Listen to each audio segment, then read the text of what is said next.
Баршаңызға қайырлы күн. Бүгін өте дәмді әрі жеңіл дайындалатын салмалы бұрыш тағам дайындайтын боламыз. Кешкі асқа таптырмас тағамдардың бірі. Міндетті түрде дайындап көріңіздер, сіздерге ұнайды деген ойдамын. Ең алдымен 600 грамм фаршымызға бір пиязымызды және де жартылай піскен 4 ас қасық күрішімізді саламыз.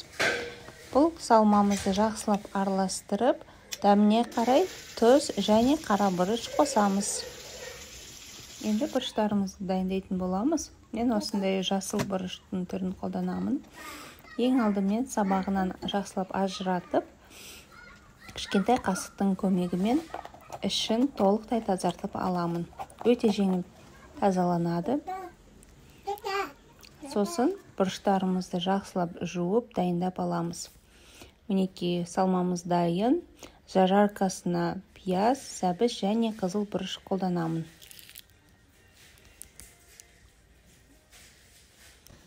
Қызып тұрған майымызға пиязымызды салып, қызарғанша қуырып аламыз.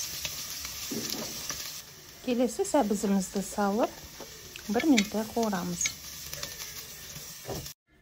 Қызыл бұрышымызды қосып қуырамыз. Өз қалауларыңыз бойынша қоспасаңыздар да болады. 1 ас қасық томат пастасын салып, жақсылап қуырып алып, үстіне су құямыз да қайнағанша тосамыз. Ол уақытқа дейін біз бұрыштарымызды салмаға толтырамыз. Су шамамен 1,5 литрді құямыз.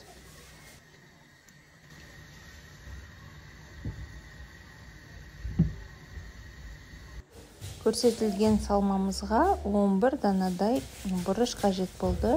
Бұрыштардың барлығы бірдей көлемде алуға тырысамын. Мінекей видеода көрсетілгендей, немесе қолдарыңызбен салсаңыздар да болады. Өз ыңғайларыңызға қарай жақсылап тығыздап салып шығамыз.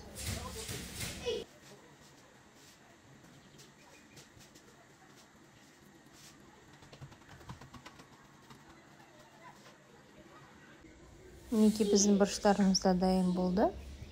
Барлық салма толықтай 11 бұрышқа жетті. Енді қайнап тұрған суымызға осы бұрыштарды реттеп саламыз.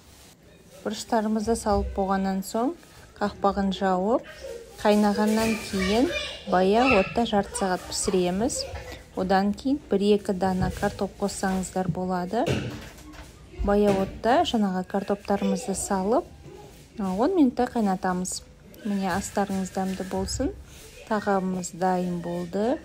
Өте дәмді, әрі оңай дайындалады.